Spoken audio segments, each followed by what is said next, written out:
Drama की शुरुआत में हम यहाँ पर हमारी फीमेल लीड रानन को देखते हैं जो कि यहाँ पर बहुत स्ट्रगल कर रही होती है इंग्लिश सीखने में। उसे यहाँ पर रियलाइज होता है कि ऐसे सारे वर्ड्स हैं जो कि दिखने में अलग दिखते हैं, साउंड एक जैसे करते हैं, लेकिन जब साउंड सेम करते हैं उनकी स्पेलिंग अलग निकल जाती है और उनके मीनिंग में अलग निकल जाते हैं। आखिर कितना कंफ्यूजिंग है ये लैंग्वेज हमारी रानन के लिए। बेचारी चली जाती है वहां पर अपने ग्रेड देखने के लिए, जहाँ पर एक बार फिर से उसे इंग्लिश में कम मार्क्स मिले हुए थे। वो सोचती है कि लगता है मुझे यहाँ पर दूसरा जन्म लेना होगा अगर मुझे इंग्लिश में अच्छे मार्क्स से पास होना है तो। तब तक उसे याद आता है कि उसके डैड तो उसे यहाँ पर एक गुड न्यूज देने वाले थे। तो वो सोचती है कि अच्छाई के साथ बुराई भी आती है, बुरी न्यूज को भूल जाते, गुड न्यूज पे फोकस करते हैं। एंड यहाँ पर उसके डैड उसे अब्रॉड भेजे होते, यानी कि उसी कंट्री में, लेकिन गाँव वाले के लिए उसे अब्रॉड ही बोला जाता है बिकॉज यहाँ पर वो एक जाने माने सिटी में जा रही है अपनी स्टडीज को आगे कंप्लीट करने के लिए। वो अपने डैड से बोलने लग जाते कि मेरी इंग्लिश का क्या होगा। अंकल कहते तुम फिक्र क्यों करती हो, ऐसे भी तुम्हें सभी चीजों में बेस्ट नहीं होना है, तुम्हें यहाँ पर अच्छे से पढ़ना है, नॉलेज गेन करना है। और पता है ना, अगर तुम यहाँ पर पढ़ लिख कर आओगी तो तुम गाँव वालों को भी यहाँ पर आगे जाकर आगे बढ़ा सकती हो और उन्हें एक डेवलप सिटी में कन्वर्ट कर सकती हो। रानन के डैड तो यहाँ पर बहुत ही पॉजिटिव थिंकिंग वाले थे जो कि यहाँ पर उसे अच्छे से मोटिवेट करते। इतने में वहां पर लीन आ जाता है, ये कहते हुए कि तुम खाली हाथ क्यों जा रही हो, मैं तुम्हारे लिए गिफ्ट्स लेकर आया हूँ, तुम इतना दूर रहोगी हमें याद तो जरूर करोगी। जानन जैसे यहाँ पर उस बैग को लेती वो तो नीचे गिर जाता है बिकॉज उसके अंदर गोल्डन बार्स तो पड़े हुए थे। वो उसे कहती कि मैं वहां पर सट्टेबाजी करने नहीं जा रही हूँ, पढ़ने जा रही हूँ, देना होता तो कुछ बुक्स दे देते, ये सब कुछ तुम अपने पास ही रखो। तब तक वहां पर इतने में ही हेलीकॉप्टर आ जाता है उसे पिक करने के लिए। जानन का तो मेन फोकस उसके बालों पर था कि यार हेलीकॉप्टर मंगवाने की क्या जरूरत थी, मेरे बाल खराब हो गए ना। तो उसके बाद में वो उस हेलीकॉप्टर में बैठकर जाने लग जाती है। लीन यहाँ पर अंकल से कह रहा था कि मुझे एक बात समझ नहीं आती, हमारे गांव में इतने सारे पैसे तो फिर भी आप यहाँ पर रानन को सिटी में क्यों भेज रहे हैं। अंकल कहते कि देखो बेटा, गांव में पैसे तो बहुत है लेकिन पढ़े लिखे लोग ज्यादा नहीं है। मैं चाहता हूँ कि रानन यहाँ पर सबसे बेस्ट स्टडीज को एक्वायर करे, लेकिन अगर तुम भी यहाँ पर उसके साथ आगे बढ़ना चाहते हो तो जा सकते हो उसके पीछे, मैं तुम्हें रोकने वाला नहीं हूँ। तुम भी यहाँ पर उसके स्टैंडर्ड्स को मैच कर लो और अगर बात आगे बढ़ गई तो तुम्हारे लिए अच्छा है, मैं कौन होता तुम दोनों को रोकने वाला। लीन तो यहाँ पर खुश हो जाता है कि उसे अंकल से ऑलरेडी परमिशन जो मिल चुकी है। और यहाँ पर रानन फाइनली पहुंच जाते उस घर पर। उस घर को देखकर वो सोचते कि ये घर तो हमारे फार्म हाउस से भी ज्यादा छोटा है, बट कोई बात नहीं, जब तक मुझे यहाँ पे एक छोटा सा कमरा नहीं मिल जाता पीसफुली पढ़ने के लिए, मैं यहाँ पर खुश हूँ। वहाँ के स्टाफ आ जाते हैं रानन को पिक करने के लिए, वो उसे अंदर लेकर जाते हैं एंड बताते हैं कि यहीं पर रुकना, सर आते होंगे। और रानन को यहाँ पर झगड़ों की आवाज सुनाई दे रही थी जो कि उसी को लेकर हो रही होती है कि आखिर यहाँ पर बचपन में उनकी शादी फिक्स की हो चुकी थी। एंड हम यहाँ पर देखते हैं जी को जो कि मिया को समझा रहा था कि देखो तुम क्यों टेंशन लेती हो, मैं एक गांव वाली लड़की से क्यों ही शादी करूंगा, मैं सिर्फ और सिर्फ यहाँ पर घर वालों से बात कर कर देख सकता हूँ। और मिया इसी बात को लेकर यहाँ पर नाराज थी। रानन को तो यहाँ पर इस फैमिली के बारे में सब खबर होती है और उसे भी यही क्वेश्चन था कि हाँ, काश अगर मेरा फियांसी ये नहीं होता तो कितना अच्छा होता, इसकी तो लगता है ऑलरेडी कोई गर्लफ्रेंड है। एंड उस समय यहाँ पर रानन से कहते कि झगड़ा कर कर हो गया तो मैं अपने आप को इंट्रोड्यूस कर रहा हूँ। एंड यहाँ पे वो निक्रीट करते हुए अपना नाम बताती है। ये सुनते यहाँ पर जी कह देता कि देखो, मैं तुम्हें अभी बता रहा हूँ, तुम्हारी कोई भी चाल मुझ पर काम नहीं आने वाली बिकॉज मेरा तुम्हारे से शादी करने का कोई इरादा नहीं है। इतने में यहाँ पर आंटी भी आ जाती है जो कि जानन को देखकर बड़ी खुश होती है एंड कहती कि तुम बचपन में तो क्यूट थी ही, अब तो तुम यहाँ पर एकदम प्रिटी और ब्यूटीफुल लेडी बन चुकी हो। जानन आंटी को यहाँ पर थैंक यू बोलती है और जी को भी कहती कि ये तो बहुत अच्छी बात है, तुम्हारी थिंकिंग और मेरी थिंकिंग एकदम सेम है, ना तुम मुझसे शादी करना चाहते हो ना मैं तुमसे शादी करना चाहती हूँ। मैं यहाँ पर रहकर अपनी पढ़ाई पर फोकस कर सकती हूँ और तुम जिससे चाहे उससे शादी कर सकते हो, बट हाँ एक शर्त पर। जो शर्त यहाँ पर जानन की होती है कि वो इस सिटी के सबसे फेमस यूनिवर्सिटी गोबलिन में जाना चाहती है। आंटी को तो खुशी होती कि जानन अपने करियर को लेकर कितनी ज्यादा मोटिवेटेड है। वही दूसरा जी कहते कि ओह वो यूनिवर्सिटी, लगता है तुम यहाँ पर मेरे बारे में बहुत पहले से पता कर कर आई हो, तुम्हें पता है ना कि मैं यहाँ पर उस यूनिवर्सिटी में पढ़ता हूँ, इसे तुम जानबूझकर वहाँ सेम यूनिवर्सिटी में पढ़ना चाहती हो ताकि तुम यहाँ पर मेरा दिल जीत सको, लेकिन मैं तुम्हें बता देता हूँ कि ऐसा हो नहीं सकता। जानन मन ही मन सोचते कि इसका दिल इसका दिल कौन ही जीतना चाहेगा। एक बेवकूफ़ और डम्ब इंसान मुझे बता रहा है कि मुझे उसको अटेंशन देना पड़ेगा। बिल्कुल भी नहीं। इतने में यहाँ पर मियाँ कहने लग जाते कि जानन, मैं समझ सकती हूँ कि यहाँ पर तुम दोनों का रिश्ता पहले से तय हो चुका है। मैं तो ऐसे भी अडॉप्टेड बेटी हूँ। मेरा क्या ही हक बनता है इन मैटर्स में टांग लड़ाने का या फिर अपनी नाक घुसाने का। ये ब्रेसलेट रख लो। ये ब्रेसलेट मुझे यहाँ पर ग्रैंडमा ने दी थी, और ऐसे भी ये ब्रेसलेट इस घर की डॉटर इन लॉ को बिलोंग करती है। मुझ जैसी अडॉप्टिव डॉटर इस ब्रेसलेट का क्या करेगी? ऐसा बोलकर वो उसे ब्रेसलेट दे रही थी। और यहाँ पर जी था जो कि उसे मना किए जा रहा था, और उसी में खींचातानी शुरू हो जाती है। रानन सोचती कि मैं आई नहीं कि ये स्मिया का नाटक शुरू हो चुका है। तभी यहाँ पर वो उस ब्रेसलेट को ले लेती है। कहते कि देखो, अगर तुम्हें दिल से इस ब्रेसलेट को देना है तो दे दो, और अगर नहीं देना तो अपने पास रख लो। देने की कोई जरूरत नहीं है। एंड तब जी को गुस्सा आ जाता कि अरे, ये कौन सा तरीका हुआ मियाँ को बुली करने का। रानन बोलते कि मैंने कहा कुछ बुली किया, तुम दोनों ही आपस में झगड़ रहे हो ब्रेसलेट देना या फिर नहीं देना है। और मैं तो बस यहाँ पर सिंपल सी थिंग कही है, देना है तो दो, नहीं देना है तो मत दो, ताकि तुम्हारा ये झगड़ा रिजॉल्व हो सके। मियाँ यहाँ पर जैसे कहते कि जी जाने दो ना, मैं यहाँ पर रीजन नहीं बनना चाहती तुम दोनों के झगड़े का। जी कहते कि देखा बेचारी कितनी समझदार है। आंटी को यहाँ पर जानन के लिए बुरा लगता है, तो फिर यहाँ पर वो अपना ही जेड का ब्रेसलेट निकाल कर जानन को एज अ फर्स्ट मीटिंग की गिफ्ट देने लग जाती है। अब यहाँ पर जानन को पता होता है कि वो थोड़ी ना यहाँ पर जी को या फिर इस मियाँ को इम्प्रेस करने के लिए आई है। मेन मोटिव तो यहाँ पर उसका पढ़ाई करना है और लोगों के साथ अच्छे से रहना है। अब आंटी इतनी काइंड है तो वो आंटी के साथ क्यों ही अनकाइंडली बिहेव करे। वो आंटी को यहाँ पर उस गिफ्ट के लिए थैंक यू बोलने लग जाता है और उसे एक्सेप्ट कर लेती है। वही तो से यहाँ पर आंटी बोलते कि तुम ऊपर जाकर फ्रेश हो जाओ, ये दोनों तुम्हें कमरा दिखा देंगे। लंच जैसे ही बन जाएगा मैं तुरंत यहाँ पे तुम्हें नीचे बुला दूंगी, और देखना तुम्हारे अंकल तुम्हें देखकर बहुत खुश हो जाएंगे। जी और मिया चले जाते हैं यहाँ पर जानन को कमरा दिखाने के लिए, जिस कमरे के अंदर सिर्फ एक बेड और एक स्टडी टेबल होता है। जी को तो मन ही मन पूरा भरोसा था कि देखना अब कैसी लड़की चिढ़ जाएगी कि इसके बेडरूम में सिर्फ और सिर्फ बेड और स्टडी टेबल है, बाकी के एस्थेटिक चीजें थोड़ी ना है। मिया का तो ड्रामा एक बार फिर से शुरू हो जाता है। मिया कहते कि देखो ना, ये रूम कितना छोटा है, एक काम करते मेरा रूम यहाँ पर जानन को दे देते, मुझे कोई प्रॉब्लम नहीं है, बस जानन कंफर्टेबल होनी चाहिए।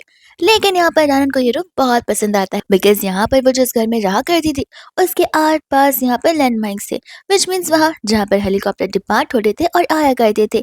जानन को तो बहुत शोर हुआ करता था, जिस वजह से वो पढ़ाई में फोकस नहीं कर पाती थी। बट ये कमरा बहुत ही सूदिंग सा है। यहाँ पर कुछ भी नहीं है ऐसा ऑब्जेक्ट जो कि उसे डिस्ट्रैक्ट कर सकता है। वो पूरा दिन बैठकर पढ़ाई कर सकती है। वो उसे कहती है कि कमरा दिखाने के लिए थैंक यू, एंड दरवाजा बंद कर देती है उन्हीं के मुंह पर। इसके बाद में यहाँ पर कुछ समय बाद लंच का टाइम हो जाता है। अंकल और आंटी यहाँ पर मियाँ को भेज देते हैं रानन को बुलाने के लिए। एंड यहाँ पर रानन होती है जो कि बिच वर्ड बोलना सीख रही थी, यानी कि बीच BEACH, जिसे यहाँ पर बिच की तरह प्रोनाउंस कर रही होती है। तब तक वहां पर आ जाती है मिया उससे बुलाने के लिए, लेकिन रानन के कानों में ईयरफोन्स लगे हुए थे तो वो मिया की बातें सुन नहीं पा रही थी, और वो यहाँ पर इतनी ज्यादा डेडिकेटेड हो चुकी थी उस वर्ड को लेकर कि कंटिन्यूअसली प्रैक्टिस की जा रही थी। एंड दूसरी तरफ मिया जो कि उसे बता रही होती कि देखो, अगर तुम्हें लगता है कि इस घर में आने से यहाँ पर सभी लोग तुम्हारी बातें मानना शुरू कर देंगे, तुम्हें प्रायोरिटाइज करेंगे, तो ऐसा बिल्कुल नहीं होने वाला। मेरे मॉम डैड अभी भी यहाँ पर मेरे मॉम डैड है, भले मैं यहाँ पर अडॉप्टिव क्यों ना रहूं। एंड ये बात यहाँ पर जी की तो वो तुम्हारे साथ शादी बिल्कुल नहीं करेगा, और इस घर में सिर्फ और सिर्फ मेरी ही चलती है। तुम्हारे लिए बहुत बेहतर होगा अगर तुम यहाँ पर इस घर को छोड़कर चली जाओगी तो। जानन कुछ रिस्पॉन्स नहीं करती तो मियाँ को गुस्सा आ जाता है, एंड तब उसे समझ आता है कि उसके कान में तो ईयरफोन्स लगे हुए हैं। और जैसे वो बिच बोलती है, मियाँ को तो और गुस्सा आ जाता है कि तुमने मुझे गाली दी। जानन बोलते कि गाली, मैं तो बिच वर्ड सीख रही हूँ, इसे देखो। एंड यहाँ पे वो उसे वर्ड दिखाने लग जाती है, एंड यहाँ पर तो वो उसे गुस्से में गोने लग जाती है। फिर वो दोनों यहाँ पे बाहर किया जाते हैं, जहाँ पे अंकल लियो कहने लगते कि सचमुच मुझे बिलीव नहीं हो रहा, जब आखिरी बार मैंने तुम्हें देखा था तो तुम बहुत छोटी सी थी, और मैंने यहाँ पर तुम्हें अपनी गोद में उठाया था, ब्लिंक ऑफ आई में तो तुम एकदम यंग लेडी बन चुकी हो। तुम्हें यहाँ पर सब कुछ अच्छा तो लग रहा है ना। एंड तुम्हारा कमरा, तुम कंफर्टेबल तो हो ना, वरना मैं यहाँ पर तुम्हारा कमरे में और भी चीजें लगवा सकता हूँ और बना सकता हूँ जो भी तुम्हें चाहिए। जानन कहती कि नहीं नहीं, मुझे यहाँ पर बेसमेंट का कमरा बहुत पसंद है, बहुत ही पीसफुल है वो। और ये सुनते अंकल हैरान थे। वो अपने स्टाफ से पूछते कि बेसमेंट का कमरा, जानन को तो मैंने यहाँ पर थर्ड फ्लोर देने के लिए कहा था ना। एंड उस समय यहाँ पर मियाँ बहाने मारना शुरू कर देती कि अरे डैड, वो एक्चुअली वो बेसमेंट वाला कमरा खुद जानन ने ही सिलेक्ट किया अपने लिए। आंटी बोलती कि बट वहाँ पर तो सनलाइट आती नहीं है। रानन तुम थर्ड फ्लोर पर शिफ्ट हो जाओ। रानन कहते कि नहीं, मैं वहीं पर ठीक हूँ। ऐसे भी वो जगह बहुत पीसफुल है। और उसे पता होता है कि मियाँ ने जानबूझकर उसे वो कमरा दिखाया, न कि उसने खुद ने सिलेक्ट किया। पर वो झगड़ा नहीं करना चाहती थी बिकॉज वो इस घर में नई नहीं है और वो घर का माहौल खराब नहीं कर सकती है। जी कहता कि रानन जितना नाटक करना है कर लो, मैं यहाँ पर तुम्हारे इस सिंपैथी गेम के अंदर फंसने नहीं वाला हूँ। मैं तुम्हें कभी पसंद नहीं कर सकता और तुम्हारे साथ शादी नहीं कर सकता। मनी मन जानन सोचती कि क्या पागल है, इसकी क्या गोल्डफिश की मेमोरी है। कुछ समय पहले मैंने इसे सामने से कहा कि मुझे कौन सा बड़ा से शादी करनी है, तो इसे सुना ही नहीं दे रहा है। लगता है यहाँ पर इसे पता नहीं है कि ये हमारे सामने रिच जो नाटक कर रहा है वो बिल्कुल भी नहीं है। आंटी यहाँ पर जी पर चिल्लाती है कि उसे यहाँ पर जानन से इतनी रूडली बात नहीं करना चाहिए। मियाँ अपना ड्रामा शुरू कर देती है। कहती कि मॉम अब आपको तो पता ही है कि जानन यहाँ पर सिर्फ जी को पसंद करती है, मुझे नहीं। तो जी को तो बुरा लगे कहीं ना। लगता है मुझे यहाँ पर टेबल पर बैठना भी नहीं चाहिए। वो उठकर जाने वाली थी और कोई भी उसे नहीं रोकता। तो वो ड्रामा को एक्सटेंड करती है एंड कहती कि मुझे पता ही था, मैं एक ऑर्फन से आई हुई अडॉप्टिव डॉटर हूँ। मेरी आखिर इस घर में क्या ही हैसियत होगी। अंकल कहते कि मियाँ तुम ओवर रिएक्ट कर रही हो। आखिर मुझे एक बात बताओ, जानन के आने की वजह से हम तुम्हें यहाँ पर घर से क्यों निकालेंगे? तुम इसी घर पे आई हो, इसी घर पे रहोगी। हम यहाँ पर तुम्हें घर से नहीं निकालने वाले, तुम यहाँ पर ओवरथिंक कर रही हो। मियाँ कहते कि सही कहा, रानन तो बहुत अच्छी है ना। लेकिन पता है जब मैं उसे यहाँ पर लंच के लिए बुलाने गई थी तब उसने मुझे गाली भी दी कि सुनते तो यहाँ पर जी को बहुत गुस्सा आ जाता है। रानन कहते कि एक सेकंड, मिसअंडरस्टैंडिंग हुई होगी। मैं तो अपनी वोकैबुलरी को प्रैक्टिस कर रही थी। बिलीव नहीं होता तो आप मेरे मिनी नोट्स में देख सकते हैं। एंड यहाँ पर जी उस नोट्स को तो फेक ही देता है। रानन को पता होता है कि सब कुछ यहाँ पर ये मियाँ जानबूझकर कर रही है। रानन को तो मियाँ से कुछ प्रॉब्लम नहीं है, तो फिर इस मियाँ को इतनी क्यों प्रॉब्लम है? वो क्यों यहाँ पर कब से प्रॉब्लम्स क्रिएट की जा रही है? जी तो यहाँ पर बहुत चिल्ला रहा था। वही दोस्त यहाँ पे अंकल में से कहते कि अरे बेटा, वो गाँव से आई हुई है ना, उसकी वोकैबुलरी थोड़ी सी कच्ची होगी ही। अगर वो बैड वर्ड्स में भी बात कर रही है तो तुम उसे सिखाओ। और ये बात रानन को पसंद नहीं आती बिकॉज गाँव के लोग तो यहाँ पर बहुत सॉफ्ट स्पोकन होते हैं। वो बोलने से पहले कुछ 100 बार सोचते हैं और इंसानों को गाली तो देते बिल्कुल नहीं है। उसे बुरा लगता है कि सिर्फ आंटी यहाँ पर उसकी साइड ले रही है। अंकल भी यहाँ पर बायस्ड है अपने बच्चों को लेकर। तो फिर यहाँ पर वो कहने लग जाता है कि अंकल आई अंडरस्टैंड कि मैं यहाँ पर गाँव से आई हूँ, लेकिन भूलिए मत सभी गाँव यहाँ पर सिटी में कन्वर्ट हुए। इनफैक्ट सिटी के लोग यहाँ पर ज्यादा बदतमीज होते हैं और गाँव के नहीं। वो तो यहाँ पर एक साथ रहना सीखना सीखते हैं, लोगों के साथ अच्छे से बात करना। मैं भले गाँव से बिलोंग करती हूँ लेकिन मेरे डायलेक्ट्स थोड़े से गाँवठी हो सकते हैं, बट मैं एक बुरी इंसान बिल्कुल भी नहीं हूँ। और ये रहा जिंशन जो कि यहाँ पर डैड ने आपको देने के लिए कहा था, जो 500 ईयर्स पुराना है और ये आपकी डिजीज को क्योर कर देगा। ये देखते तो अंकल यहाँ पर शौक हो जाते एंड रानन क्लियरली कह देती है, आई थिंक इस घर पे रहने से प्रॉब्लम्स को ज्यादा क्रिएट हो रहे, तो ये गिफ्ट आप रखिए, मैं यहाँ से जाती हूँ। पर आंटी यहाँ पर रानन को रोकने लग जाती है। आंटी कहती है कि देखो मैं मानती हूँ ये तो दोनों के दोनों बहुत ही ज्यादा सेल्फ सेंटर और बदतमीज इंसान है, लेकिन प्लीज इन्हें माफ कर दो। तुम घर छोड़कर मत जाओ, मुझे बहुत बुरा लगेगा। अंकल तो यहाँ पर गिफ्ट को तुरंत ही एक्सेप्ट कर लेते हैं और रानन के लिए उनका तेवर भी बदल जाता है। रानन को भी ये चीज का एहसास होता है उस गिफ्ट के थ्रू। वह दूसरे यहाँ पे अंकल जी को घूर रहे थे कि यहाँ पे बैठे बैठे मेरा मुंह क्या देख रहे हो, रानन से माफी मांगो। वही दूसरे यहाँ पे फिर सभी लोग बैठ के लंच करते हैं जहाँ पर अंकल रानन को दूसरी यूनिवर्सिटी सजेस्ट कर रहे थे बिकॉज यहाँ पर गोबलिन यूनिवर्सिटी की जो पढ़ाई है वो बहुत डिफिकल्ट होती है। रानन कहते कि अंकल मैं इसलिए तो यहाँ पर आई हूँ ताकि मैं अच्छे से अच्छा एजुकेशन ले सकूँ और ऐसे भी मुझे अपनी इंग्लिश भी इम्प्रूव जो करनी है।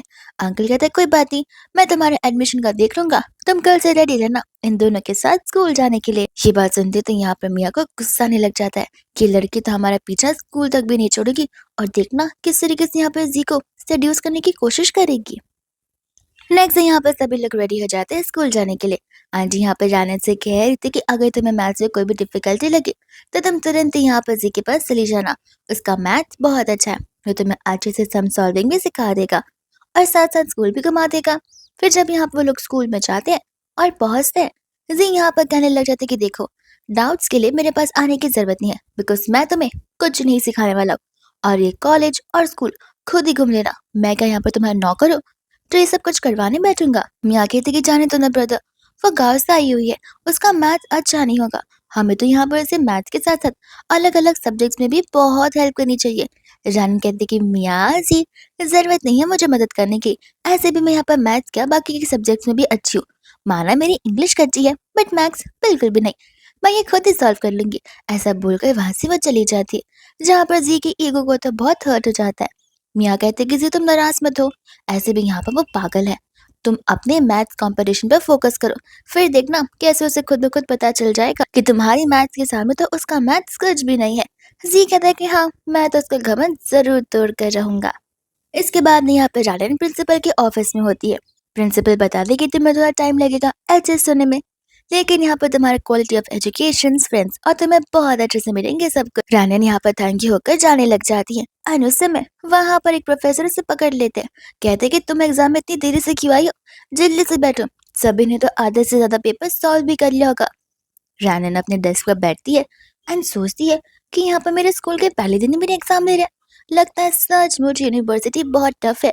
शुरुआत में यहाँ पर स्टूडेंट्स को टेस्ट लेकर दिखवाना चाहती है कि आखिर यहाँ पर स्टूडेंट्स के स्कोर कैसे और स्टूडेंट्स की कैपेबिलिटी कितनी है। फिर यहाँ पर वो एग्जाम लिखने से पहले भगवान से प्रे करना शुरू करती है। प्रोफेसर कहते कि आजकल के बच्चे पूरे साल पढ़ाई नहीं करेंगे और एक दिन पहले भगवान का नाम लेकर पास होने की सोचने की बात करते, लेकिन जानन तो हमेशा से ऐसा करती आई है। वो यहाँ पर सॉल्व करना शुरू कर देती है पेपर और वो सब कुछ उसे बहुत इजी लग रहा होता है। प्रोफेसर सोचते कि सचमुच बच्चे भगवान का नाम लेने के बाद पेपर में कुछ भी लिख लेते हैं, ऐसे वो लोग सचमुच इस कंपटीशन को पास कर जाएंगे। एंड जिस क्लास में वो बैठी थी वो क्लास में मैथ कंपटीशन चल रहा था। वही दूसरी ओर वो खत्म होने पर जी वहां पर आ जाते हैं। कहते हो कि मुझे बिलीव नहीं हो रहा, तुमने कहा कि तुम मुझसे शादी नहीं करना चाहती और तुम यहाँ पर मेरा पीछा करते करते मैथ्स कंपटीशन के भी बीच में आ गए हो। लगता है तुम मुझसे पूरा टाइम चिपक कर रहना चाहती हो। रानन रानन बोलते कि बकवास बातें करना बंद करो, मुझे यहाँ पर क्लासरूम 7 में ट्रांसफर किया गया है। तब जियो से कहते हैं क्लासरूम 7 ये नहीं है मैडम, ये एक एग्जामिनेशन हॉल है। और आनंद जैसे नंबर देखती है वो वहां से भाग जाती है बिकॉज वो लेक्चर के लिए लेट हो चुकी थी। प्रोफेसर कहते कि पहले दिन इतनी लेट। वो कहते कि माफ करेगा, मैं यहाँ पर गलती से दूसरे क्लासरूम में बैठ गई थी। प्रोफेसर कहते कोई बात नहीं, यहाँ पर अपने आप को इंट्रोड्यूस करो और सीट पर बैठ जाओ। तब रानन यहाँ पर सभी लोगों को ग्रीट करते हुए बताती है कि वो यहाँ पर बेटर इंग्लिश पढ़ने के लिए आई है और अपनी इंग्लिश को इम्प्रूव करने के लिए। फिर यहाँ पर मिया उसे सीट सजेस्ट करती है जो कि उसकी बगल वाली थी और इसने जानबूझकर उस सीट पर रेड इंक लगा दिया था ताकि यहाँ पर जानन बैठे और पहले दिन ही यहाँ पर सभी के सामने उसकी बेइज्जती हो जाए। जानन के इस क्लास में आने से पहले तो यहाँ पर मिया ने उन सभी को उसके बारे में बता कर रखा था। वो सभी तो उसकी बुराई भी करते हैं बट जानन यहाँ पर उसे कुछ फर्क पड़ता नहीं है और मिया होती है जो कि उन्हें मना कर रही थी अच्छी इंसान बनने के लिए। तब यहाँ पर मियाँ से पूछती कि तुम्हें क्या हो गया, तुम सीट पर क्यों नहीं बैठ रही हो, अगर तुम चाहो तो मेरी सीट पर बैठ जाओ, मैं सीट एक्सचेंज भी कर सकती हूँ। रान कहती कि थैंक यू, ये बहुत अच्छा आइडिया होगा एंड वो उसे उठाकर वहीं पर बैठाकर खुद उसकी सीट पर बैठ जाती है। प्रोफेसर मियाँ से बोलती है कि तुम्हें क्या हो गया। जानन कहती कि मैम एक्चुअली वो सीट पर रेड इंक लगा हुआ था ना, तो वो उसके स्कर्ट पर लग गया होगा, तो फिर शायद से उसे वॉश करने के लिए बाहर जाना पड़ेगा। मियाँ तो यहाँ पर झगड़ा करना चाहती थी बट प्रोफेसर उसे मौका नहीं देती। कहती कि ऑलरेडी टाइम जा चुका है क्लास, मियाँ तुम बाहर जाकर अपने ड्रेस को वॉश कर लो और इसे चेंज कर लो, क्लास को डिस्टर्ब मत करो तो बेहतर होगा। लेक्चर खत्म होने के बाद जानर को यहाँ पर बहुत अच्छा लगता है बिकॉज यहाँ की इंग्लिश टीचर उस गाँव की इंग्लिश टीचर से बहुत अलग जो है। इतने में वहां पर आ जाती है मिया और उसके दोस्त, जहाँ पर वो सभी लोग रानन पर एक साथ अटैक करना शुरू कर देते हैं। रानन बोलते कि एक सेकंड, मेरी क्या गलती है, ये सीट मुझे यहाँ पर मिया ने ही सजेस्ट की थी और खुद ही उसने कहा था कि एक्सचेंज कर लेते हैं, तो जब अगर मिया को पता था कि उस पर रेड इंक लगा हुआ है तो उसने एक्सचेंज करने की बात क्यों कही। एंड तब यहाँ पर उसके फ्रेंड्स का मुंह बंद हो जाता है। फिर दूसरा मिया कहते कि तुम मुझे यहाँ पर स्कूल में बुली कर रही हो ना, बस देखो मैं घर जाकर कैसे यहाँ पर सभी को बताती हूँ और फिर तुम्हें यहाँ पर पता चलेगा। एंड हम यहाँ पर देखते प्रोफेसर को जो कि बता रहे थे कि अब तक यहाँ पर एक भी बच्चा इस टेस्ट में पास नहीं हो पाया है। सामने वाली प्रोफेसर कहते कि कोई बात नहीं, ऐसे भी यहाँ पर आपके मेथड ऑफ टीचिंग से लोग सचमुच यहाँ पर अंदाजा लगा ही नहीं पाते कि क्वेश्चन को कैसे सॉल्व किया जाता है, बिकॉज कुछ क्वेश्चंस आप यहाँ पर उन्हें लॉजिकली तो दे देते हैं और बच्चे यहाँ पर सिर्फ रट्टा जो मारते हैं। लेकिन इतने में यहाँ पर प्रोफेसर को रानन की शीट मिलती है जिसे देखते तो यहाँ पर वो बहुत इम्प्रेस हो जाते हैं। एंड उतने में यहाँ पर उन्हें जी के डैड का कॉल आता है जो कि यहाँ पर उनके साथ लंच करना चाहते थे कुछ सेटिंग करवाने के लिए, बट वो मना कर देते कहते हुए कि उनके पास बहुत इंपॉर्टेंट काम है और वो कॉल कट कर तुरंत ही यहाँ पर उस स्टूडेंट को अपने ऑफिस में बुलाने के लिए बोल देते हैं। आंटी पूछने लग जाते हैं कि क्या हुआ। अंकल बताते कि पता नहीं, प्रोफेसर का मूड लगता है आज ठीक नहीं है, एक काम क्यों नहीं करते जी, मुझे जरा बताओ कि आखिर यहाँ पर तुम्हारा मैथ का कंपटीशन कैसा गया था। जी पता था कि सम्स तो डिफिकल्ट थे बट हाँ प्रीटी अच्छे थे मेरे पेपर। तुम यहाँ पर एक काम क्यों नहीं करते, उन्हें खुद ही कॉल लगा लो, ऐसा अंकल कहते। तब जी प्रोफेसर को कॉल लगाता है, पर प्रोफेसर कहते हैं कि देखो मैं बहुत बिजी हूँ, और कॉल कर कर देता है। जिस चीज का ब्लेम यहाँ पर जी डालने लग जाता है रानन पर, ये कहते हुए कि डैड, एग्जामिनेशन हॉल में अचानक से रानन आ टपकी थी। लगता है प्रोफेसर को इसी बात का गुस्सा आया होगा। अंकल यहाँ पर रानन से पूछते हैं, बट वो तो यहाँ पर ईयरफोन्स लगाकर प्रैक्टिस कर रही थी। तो यहाँ पर मियाँ गुस्से में आकर उसके ईयरफोन्स को निकाल देती है। कहते हैं कि जरा यहाँ पर डैड की बात पर तो फोकस कर लो। और सभी लोगों से वो बात पर चिल्लाने लग जाते कि आखिर वो उस एग्जामिनेशन हॉल में क्यों गई थी। रानन कहते कि एक सेकेंड, आप लोग क्या बात कर रहे हैं, मुझे पता नहीं चल रहा, ना ही समझ आ रहा है। जी कहता है कि प्रिटेंड करना बंद करो, तुम सेम क्लास में मेरे साथ बैठकर एग्जाम दे रही थी। वो कहती कि अच्छा वो, मैं तो क्लासरूम की तरफ से गुजर रही थी, अब वो प्रोफेसर ने मुझे लाकर बैठा दिया, उसमें मेरी क्या गलती है। और ऐसे भी वो एक नॉर्मल सा मैथ्स का पेपर था जिसे मैं सॉल्व कर रही थी।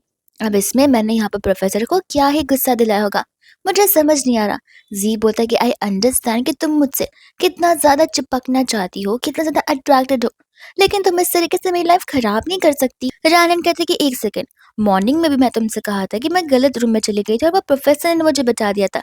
सेकेंडली, मैं यहाँ पर तुमसे कोई प्यार व्यार नहीं करता, ना ही तुमसे चिपक कर रहना चाहती हूँ। अब गलती क्या हुई है मुझे खुद नहीं समझ में आ रहा। अंकल तो यहाँ पर उस पर चिल्लाना शुरू कर देते। आज यहाँ पर कहते कि प्लीज, वो नई नई आई हुई है, उसे गलती हो गई, अब इस चीज के लिए उसे इतना मत चिल्लाइए। एंड तब यहाँ पर जानन को वही प्रोफेसर का कॉल आ जाता है, जहाँ पर प्रोफेसर उसके साथ लंच पर जाकर कुछ डिस्कशन करना चाहते थे। रानन पूछते कि क्या आप यहाँ पर इंग्लिश पढ़ाते हैं। वो कहते कि नहीं, मैं तो मैथ्स पढ़ाता हूँ। वो कहते कि माफ करेगा, मुझे इंग्लिश प्रोफेसर की खोज है। ऐसा बोलकर वो कॉल को कट कर देती है। सभी यहाँ पर शॉक रह जाते हैं, और साथ साथ ऑफिस में भी, कि लड़की तो बहुत ज्यादा अकड़ू है। प्रोफेसर वैंग कहते कि वो अकड़ू नहीं है, वो नॉर्मल है, ऐसे भी वो मैथ्स की जीनियस है। हम यहाँ पर उससे क्या ही एक्सपेक्ट कर रहे होंगे, वो थोड़ी ना अपना टाइम बर्बाद करना चाहेगी। एक काम करते हैं, हम यहाँ पर अवार्ड सेरेमनी रखते हैं, उस बच्ची को भी बुलाना और इस बच्ची के पेरेंट्स को भी, ताकि यहाँ पर सभी के सामने हम बता सके कि आखिर हमारे स्कूल में कितनी बड़ी जीनियस पढ़ाई लिखाई कर रही है। सभी लोगों को पता होता है कि मिस्टर वैंग के सिर्फ एक ही प्रोफेसर उस एंटायर स्कूल में है। तो क्या सचमुच यहाँ पर उन्होंने सामने से रानन को कॉल कर लंच के लिए पूछा है। रानन कहते कि हाँ, आवाज तो सेम लग रही थी, पर अब सबका क्वेश्चन ये था कि आखिर उन्होंने रानन को अप्रोच क्यों किया। रानन बोलते कि शायद से मैंने यहाँ पर टेस्ट में अच्छा किया होगा, इस वजह से। तब अंकल यहाँ पर और खुश हो जाते, कहते कि तो बहुत अच्छी बात है, तुम उन्हें कॉल करो एंड लंच के लिए हाँ कहो। मियाँ अपने डैड के पास जाते हैं, कहते कि डैड, आप इस पर ऐसे कैसे भरोसा कर सकते, ये तो अभी अभी यहाँ पर कंट्री साइड से आई है। आप खुद सोचिए, जी को अगर वो क्वेश्चंस डिफिकल्ट लग रहे हैं तो फिर इसके लिए वो इजी कैसे हो सकते हैं। एंड तब यहाँ पे जी को गुस्सा आ जाता है कि तुम मेरा अटेंशन पाने के लिए कुछ भी कर सकती हो, इतने डिफिकल्ट पेपर को तुम यहाँ पर इजी बुला रही हो। तब तक यहाँ पर अंकल को मैसेज आ जाता है अवार्ड सेरेमनी को लेकर। तब वो यहाँ पर बहुत खुश हो जाते हैं, और उन सबको बिलीव हो जाता है कि जी ने यहाँ पर टॉप कर रखा है, वही सिर्फ उस एग्जाम को पास कर पाया है। एंड अब यहाँ पर मियाँ चाहती थी कि रानन जाकर यहाँ पर प्रोफेसर वैंग से माफी मांगे। जी कहते हैं कि हाँ, और किसी दिन का इंतजार करने की जरूरत नहीं है, अभी के अभी जाकर ये सब कुछ करो। तब यहाँ पर जानन कहते कि बट मेरा पढ़ने का टाइम है, मैं टाइम वेस्ट नहीं करना चाहती, मैं इंग्लिश की जितनी ज्यादा प्रैक्टिस करूंगी उतना ही मेरे लिए बेहतर है। एंड यहाँ पर आंटी होती है जो कि अकेले यहाँ पर रानन का साइड लेते हुए उसके पक्ष में कुछ बोलती है।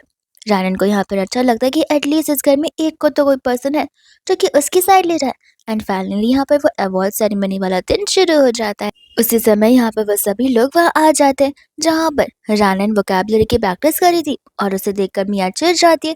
वो ईयरफोन्स उसका खींच लेती है और ऐसा बिहेव करती है कि जैसे रानन ने उसे धक्का दे रही हो। तब यहाँ पर जी उसके ऊपर चिल्लाने लग जाता है। रानन को पता था कि इन दोनों के साथ बहस कर कुछ मतलब नहीं है, इसलिए मुझे यहाँ पर अपने वोकैबुलरी पर फोकस करना चाहिए। एंड वही दूसरे यहाँ पर होते हैं डायरेक्टर, जो कि आकर यहाँ पर मिस्टर लियो को कंग्रेचुलेट कर रहे थे कि आखिर यहाँ पर उनके घर पर जीनियस जो है। मिस्टर लियो कहने लगे थे कि डायरेक्टर, ये तो आप सभी लोगों की वजह से, आप लोग यहाँ पर मेरे बेटे जी पर इतना फोकस जो करते हैं। डायरेक्टर कहते कि एक सेकंड जी, लेकिन यहाँ पर तो अवार्ड किसी रानन को मिलने वाला है, ऐसा मुझे मिस्टर वैंग ने कहा था। ये सुनते यहाँ पर उन चारों के होश उड़ जाते। रानन कहते कि क्या हुआ। एंड तब यहाँ पर से पता चलता कि वो इस अवार्ड की हकदार है। रानन कहते कि हाँ, ऐसे भी एग्जाम इजी था, मैंने आप लोगों से कहा भी था, पर कोई मुझ पर बिलीव नहीं कर रहा था। अंकल तो फिर यहाँ पर रानन की तारीफ करते, बिकॉज यहाँ पर वो चाहते जो थे कि वो मिस्टर वैंग के साथ अपनी रिलेशन को और अच्छा बना सके, अपने खुद के बच्चों के लिए।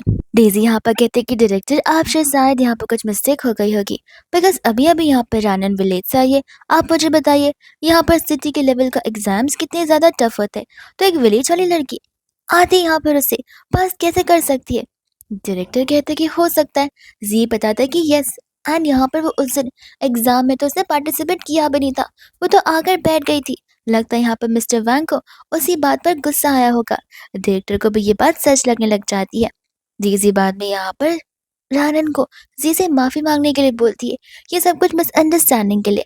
रानन क्लियरली कह देती कि देखो, मैंने कोई झूठ नहीं बोला है, मैंने एग्ज़ाम्स अच्छे से दिए। मिस्टर वैंग ने मुझे खुद यहाँ पर अंदर बैठाया था। मुझे लगा कि वही मेरी क्लास होगी और मेरा पहला दिन था जहाँ मुझे कुछ पता नहीं था। इन चीज़ों के लिए यहाँ पे मैं माफ़ी नहीं माँगने वाली हूँ।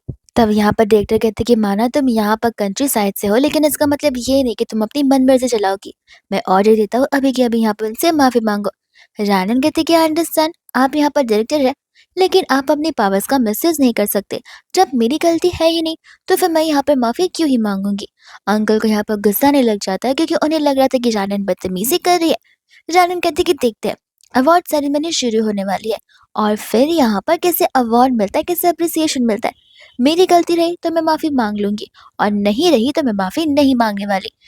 मियाँ कहते कि ठीक है, अभी कुछ ही समय में शुरू हो जाएगा, फिर देखना कि कैसे यहाँ पर तुम्हें ह्यूमिलेटेड फील होगा। वही इधर से यहाँ पर प्रोफेसर वैंग स्टेज पर आ जाते हैं और उन सभी को बता रहे होते हैं कि आज यहाँ पर कितना प्राउड फील कर रहे हैं, बिकॉज उन्होंने इस बार यहाँ पर एक मैथ के जीनियस को डिस्कवर किया है जो कि यहाँ पर स्कूल में पहली बार है।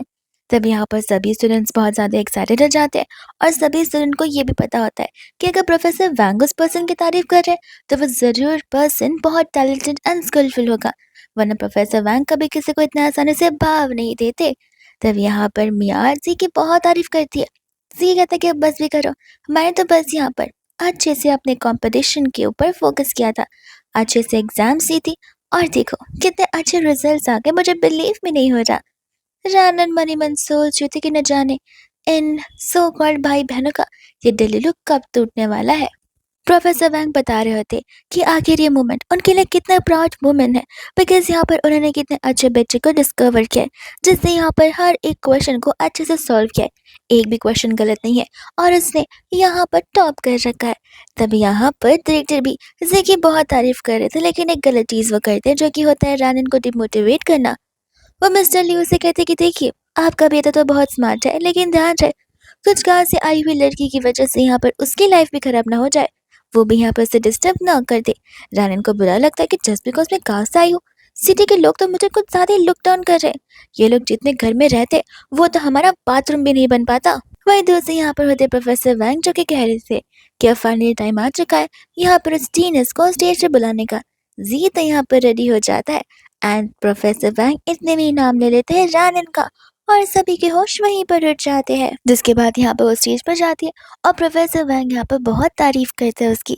वह दूसरी यहाँ पर उससे कहते कि कोई ऐसा मोटिवेशन है या कोई ऐसा टिप है जो कि तुम स्टूडेंट्स को देना चाहोगी। वो उन सभी को बताते कि नहीं, बस प्रैक्टिस करते रहना और न्यू मेथड्स डिस्कवर करते रहना।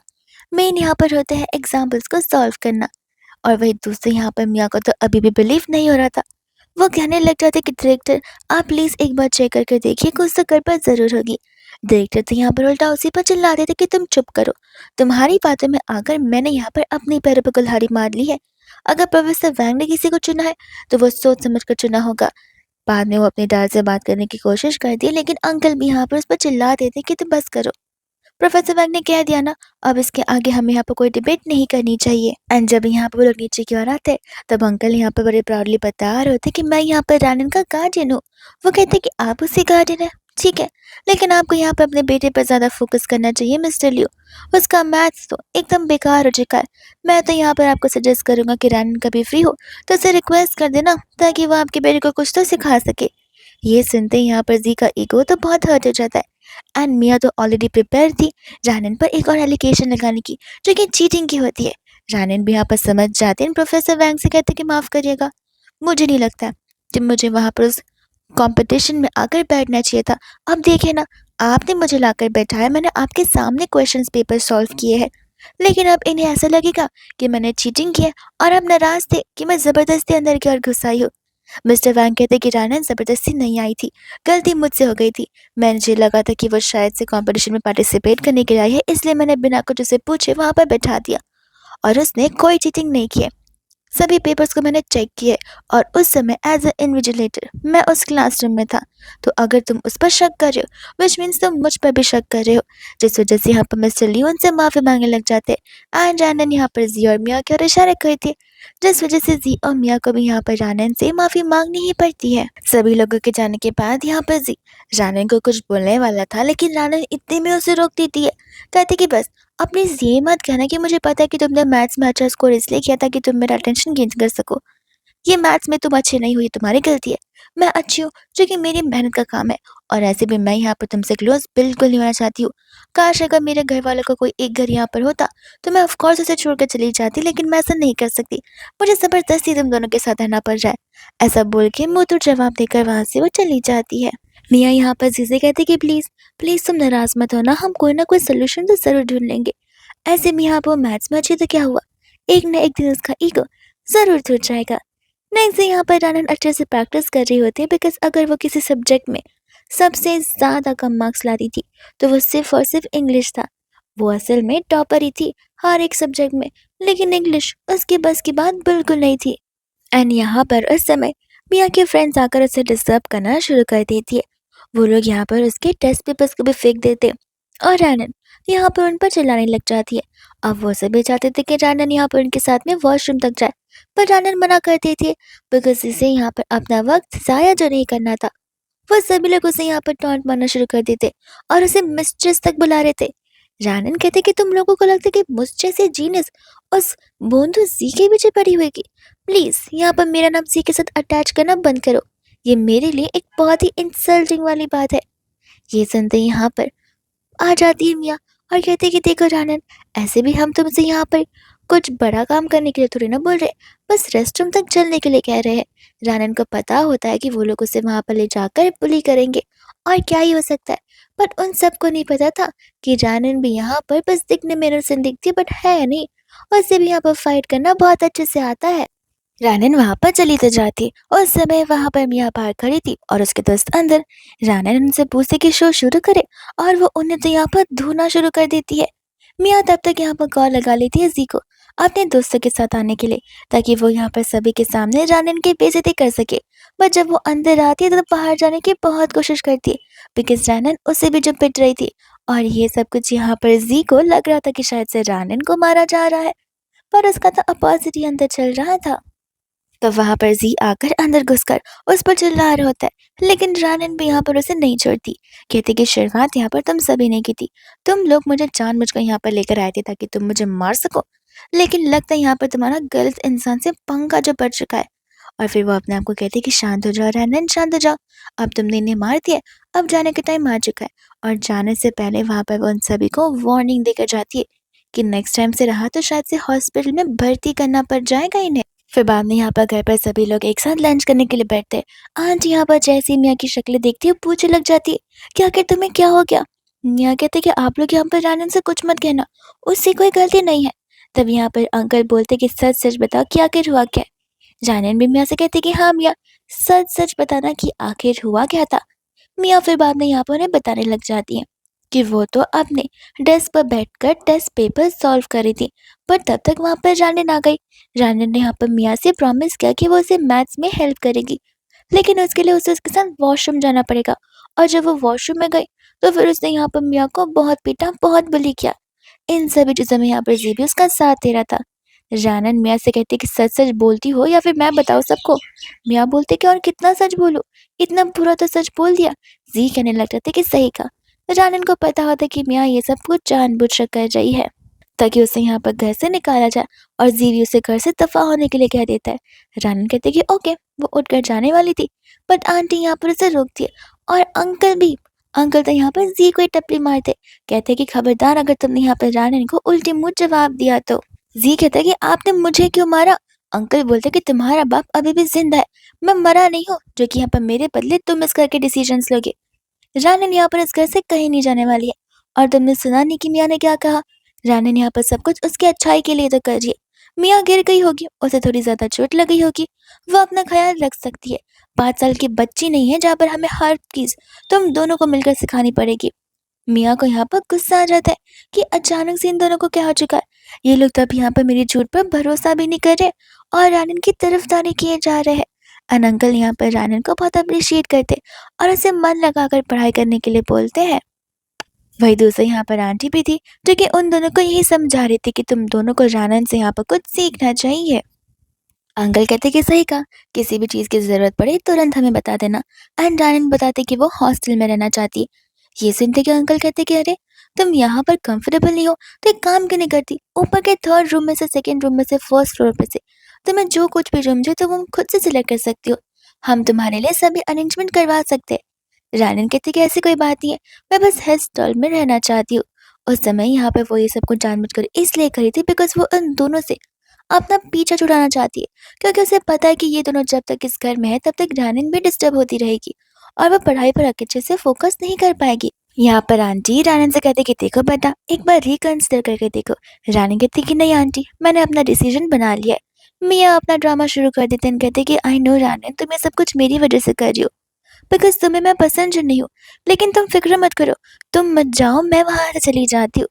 रानन कहते कि मैं अपना लगेज पैक करने के लिए जा रही हूँ और वह यहाँ पर उनसे साथ कभी बहस नहीं करना चाहती थी। वही दूसरे यहाँ पर जब वो जा रही होती तब आंटी उसे कहती कि याद रखना, जरा सा भी तुम्हें घर की याद आई या अनकंफर्टेबल लगे तो फिर तुम कभी भी यहाँ पर आ सकती हो। और वही दूसरे यहाँ पर वो लोग जी को भेज देते ताकि वो यहाँ पर रानन को सेफली ड्रॉप कर सके। जब वो कार में बैठे हुए थे उस समय यहाँ पर रानन को उसके डैड का वीडियो कॉल आता है। रानन जैसे अपने डैड को बताती कि वो हॉस्टल जा रही है। अंकल कहते कि क्यों, क्या किसी ने तुम्हें वहां पर परेशान किया है। रानन कहती कि ऐसी कोई बात नहीं है, मैं तो बस यहाँ पर अच्छे बेटर स्टडी एनवायरनमेंट के लिए जा रही हूँ। अंकल तब बताने लग जाते कि तुम्हें पता है तुम्हारे स्कूल के पास ही एक 300 स्क्वायर फीट का कोई तो जमीन है, तुम चाहो तो वो मैं परचेज कर सकता हो, तुम स्कूल के बगल में हमेशा रह सकती हो।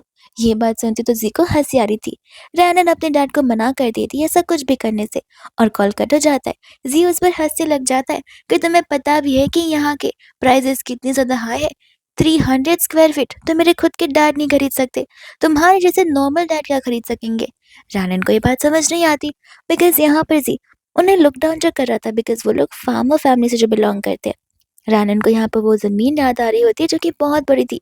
उनके घर जो थे यानी कि जी के घर के इंटू 4 टाइम्स बड़ी थी और यही जमीन उसे यहाँ पर डाउरी में मिलने वाली थी। रानन वहां पर जैसी हॉस्टल घर पहुंचती है वहां पर तो हॉस्टल के मालिक आए थे ढेर सारे सिक्योरिटी गार्ड्स के साथ रानन को पिक करने के लिए। ये चीज यहाँ पर जी से देखी नहीं जा रही थी। वो स्टाफ से पूछने लग जाता कि मैं फिलहाल नींद में हूँ या फिर हम कोई सपना नहीं देख रहे। स्टाफ बताते कि सर हम रियलिटी में है ना कि सपने में और आप नहीं सो रहे।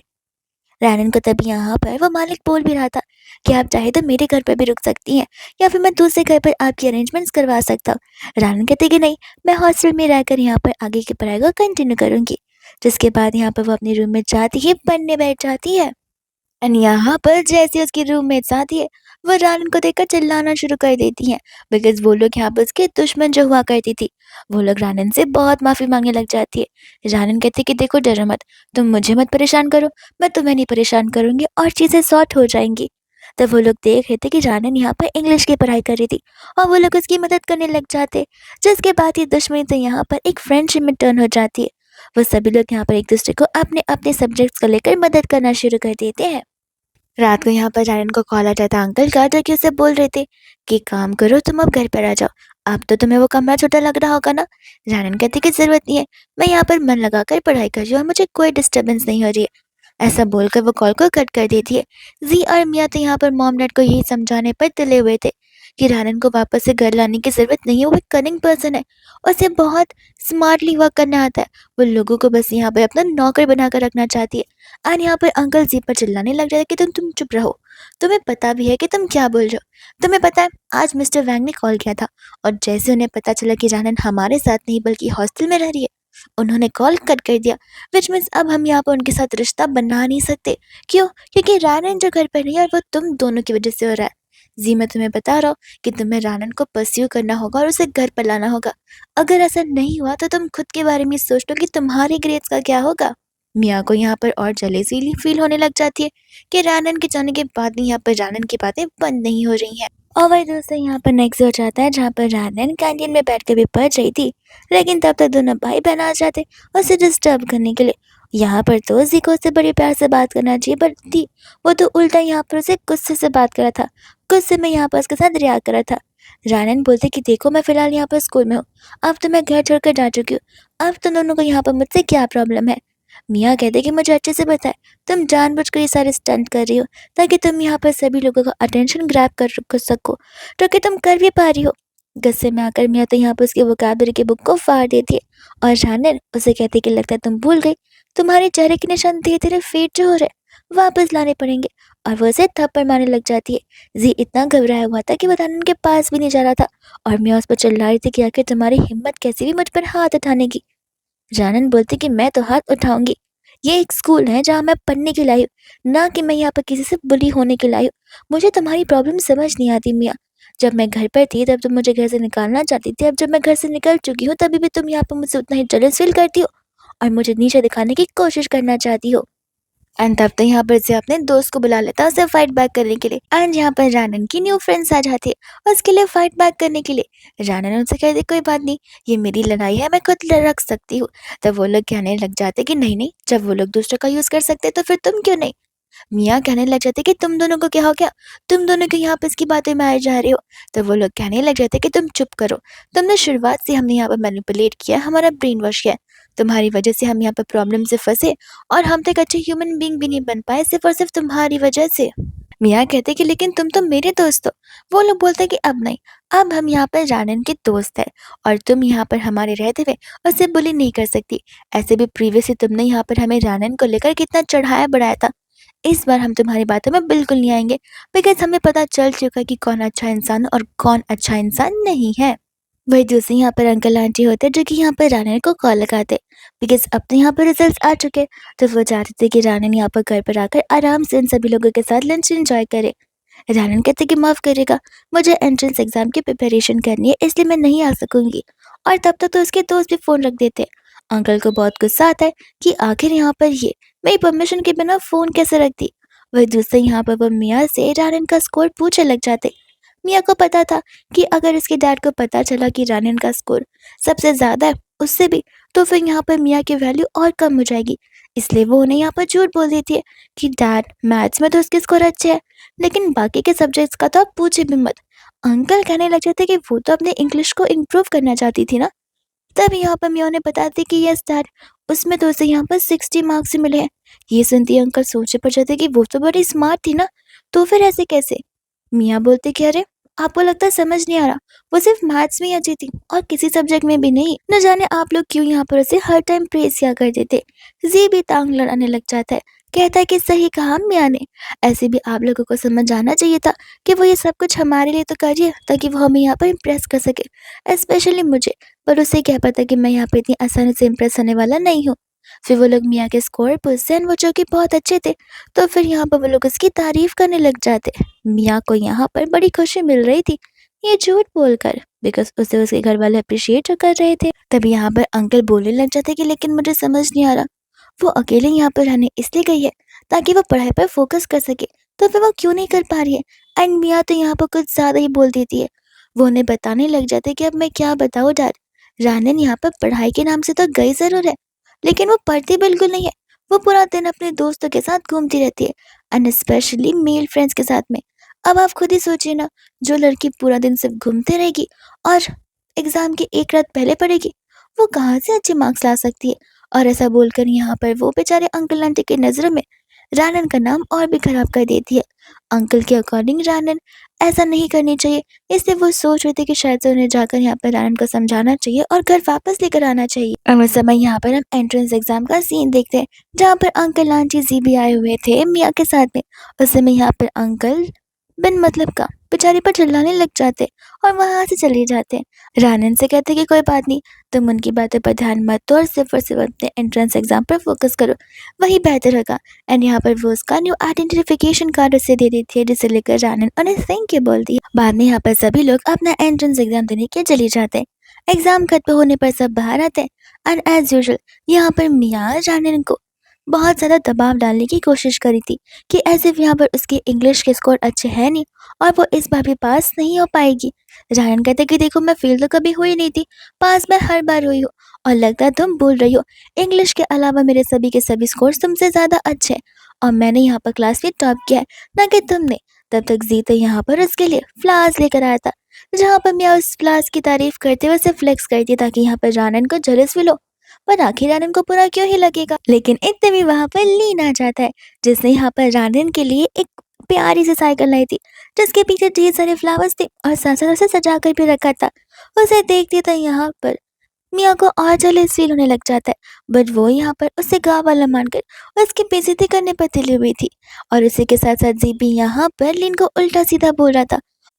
एंड तभी यहाँ पर लीन उसका उंगली ही मरोड़ देता है, ये कहते हैं कि देखो मैं कब से सुन रहा हूँ तुम दोनों कंटिन्यूसली यहाँ पर जानन को और मुझे विलेजेस बुलाए जा रहे हो। हाँ तो उसमें क्या हो गया, हम क्या इंसानों की तरह खाते पीते चलते वालते नहीं है जो तुम हमारे से ऐसे बात कर रहे हो। जिसके बाद में वो लड़कियां जानन की तारीफ करती कि तुम्हारा बॉयफ्रेंड तो बहुत हैंडसम है और मस्कुलर भी। लीन तो शर्माने लग जाता है। जानन ने बताती कि वो मेरा बॉयफ्रेंड नहीं, वो मेरा चाइल्डहुड फ्रेंड है। जिसके बाद वो सभी वहां से चले जाते हैं। वही दोस्त यहाँ पर जैसे दोनों घर पर आते, वहां पर मियाँ अंकल आंटी को बताने लग जाती है कि किस तरीके से यहाँ पर रानन एग्जाम खत्म होने के बाद किसी लड़के के साथ चली गई। हमने उसे कहा भी कि हमारे साथ घर चलकर लंच करो, बट उसने मना किया और गुस्से में यहाँ पर उसने उस लड़के से कंप्लेन की, जहाँ पर उस लड़के ने सी पर हाथ भी उठाया। ये सुनते ही यहाँ पर अंकल को गुस्सा आ जाता है कि आखिर लड़की कितनी ज्यादा बदतमीज है। लगता है मुझे यहाँ पर उसके डैड को कॉल कर कर बैठकर आमने सामने बात करनी होगी और इस डील को तोड़ना पड़ेगा। आंटी कहते कि लेकिन ये एक प्रॉमिस है जिसे हम नहीं तोड़ सकते।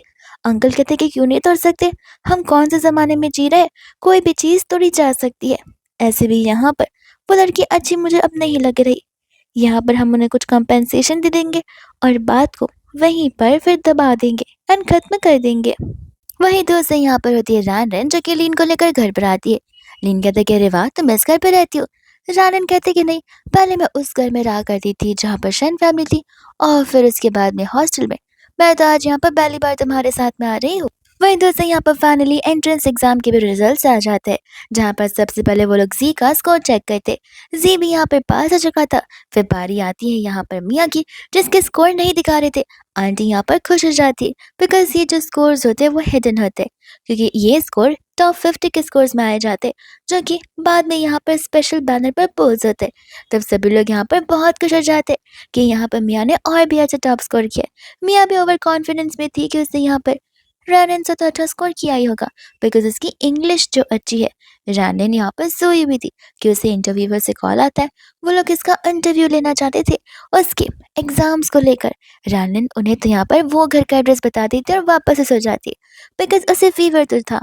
अंकल को यहाँ पर घर पर कॉल आ जाता है कि आपके घर पर इंटरव्यू होने वाला है टॉप स्टूडेंट का, जहाँ पर अंकल को बहुत खुशी मिलती है और वो लोग अज्यूम कर लेते हैं कि वो पर्सन यहाँ पर एक्चुअल में मियाँ है। मियाँ को तो यहाँ पर बहुत खुशी हो रही थी कि देखा फाइनली यहाँ पर जीत मेरी हुई, मैंने यहाँ पर तुम्हें हरा ही दिया रानन। तब तक यहाँ पर वो कहने लग जाते कि रानन तो कभी टीवी पर आई नहीं होगी, हमें रानन को भी बुला लेना चाहिए, क्योंकि वो चाहती है कि सभी के सामने यहाँ पर रानन की बेइज्जती जो हो। आंटी यहाँ पर रानन को कॉल कर बुला लेते हैं स्पेशल इवेंट के लिए। रानन आ भी जाती है और उसे वहां जाकर पता चलता है कि मियाँ का इंटरव्यू है। वो कहती है कि लेकिन मियाँ का इंटरव्यू क्यों। फिर उसे पता चलता है कि उसने टॉप किया है और ये बात यहाँ पर उसे डाइजेस्ट हो ही नहीं रही थी, उसे समझ ही नहीं आ रहा था कि एक साथ दो टॉपर्स कैसे हो सकते हैं। इंटरव्यूअर्स बात यहाँ पर घर पर आ जाते, जिसके बाद चारों जन एक साथ बैठते और अंकल तो यहाँ पर अपनी कंपनी को भी लाइवली इंट्रोड्यूस करवा रहे थे। उस समय यहाँ पर इंटरव्यूअर कहते कि मानना पड़ेगा आपकी फैमिली कितनी हंसी खेलती फैमिली। तो चलिए मिसेस रानन, आप हमें बताइए कि आखिर आपने यहाँ पर इतने अच्छे स्कोर करने के लिए कैसे पढ़ाई की है। ये सुनते ही यहाँ पर मियाँ कहते कि एक्सक्यूज मी, मेरा नाम रानन नहीं मियाँ है। तो वो कहते कि एक सेकेंड, हम यहाँ पर रानन का इंटरव्यू लेने के लिए आए हैं बिकॉज उसने टॉप किया। आप कौन है। तब यहाँ पर मियाँ कहते कि कुछ मिसअंडरस्टैंडिंग हो गई होगी, टॉप यहाँ पर मैंने किया है। इंटरव्यूअर्स कहते कि देखिए हमने यहाँ पर रानन को देखा नहीं, इसलिए गलती हो सकती है, बट हम पर्सनली स्कूल जाकर आए हैं मैडम, जहाँ पर वहाँ से हमें रानन का ही नाम और पता मिला है। हमने रानन को खुद कॉल कर इंटरव्यू के लिए पूछा था और उसने इसी करके एड्रेस दिया था। तब उन्हें पता चलता है कि वो जानन तो वहाँ पर अकेली बैठी भरी है। तो वो लोग इसका इंटरव्यू लेने निकल जाते हैं। एंड अंकल भी यहाँ पर फ्रेम में आने की कोशिश करने लगते हैं, जिसके बाद में यहाँ पर अकेले जानन का इंटरव्यू होता है और उसके बाद में वहाँ से वो अपने रास्ते निकल पड़ती है। वही दूसरे यहाँ पर वो लोग उसे रोकते हैं लंच करने के लिए, तो वो रुक भी जाते हैं एंड उसे तो यहाँ पर हेड चेयर पर बैठाया जाता है, जहाँ पर ये चीज़ देखकर जी और मियाँ को बहुत गुस्सा आ रहा था। अंकल चाहते थे कि अब यहाँ पर वो आगे किस तरह से कंप्लीट करने वाली तो वो इसी घर पर रुके, पर जानन मना कर देती है, ये कहते हुए कि वो यहाँ पर सिर्फ अपनी इंग्लिश इंप्रूव करने के लिए आई थी और वो डैड के साथ चली जाएगी। वो वहाँ पर लंच करके चली जाती है एंड आंटी यहाँ पर अपने हस्बैंड को समझाई थी कि देखा, मैंने तुमसे कहा था ना कि जो अरेंज मैरिज फिक्स हुई है उसे हमें कैंसिल नहीं करना चाहिए। जानन हमारे घर की गार्डन एंजल बनकर आई हुई है और सचमुच वो ट्रुथ था, बिकॉज यहाँ पर अंकल का ये इंटरव्यू कुछ ज़्यादा ही फेमस हो जाता है कि उनके घर से पूरी की पूरी सिटी की टॉपर जो निकली है और उसी वजह से यहाँ पर बड़ी-बड़ी कंपनीज उनके साथ यहाँ पर पार्टनरशिप करने के लिए रेडी हो गए थे। एंड यहाँ पर जो सबसे बड़ी कंपनी की बात चल रही है वो किसी और की नहीं बल्कि यहाँ पर रानन की डैड की है।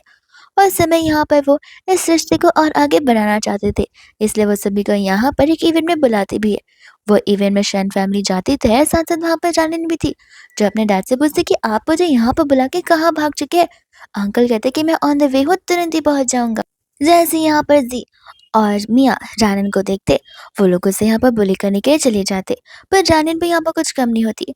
वो कहते कि देखो मियाँ, अब तो तुम्हारी जल्दी से खत्म हो जानी चाहिए, बिकॉज तुम यहाँ पर मुझसे जितना भी कंपटीशन क्यों ना कर लो, तुम हमेशा यहाँ पर हारने वाली हो, बिकॉज तुम हमेशा से यहाँ पर कंपटीशन के चक्कर में गलत काम जो कर बैठती हो।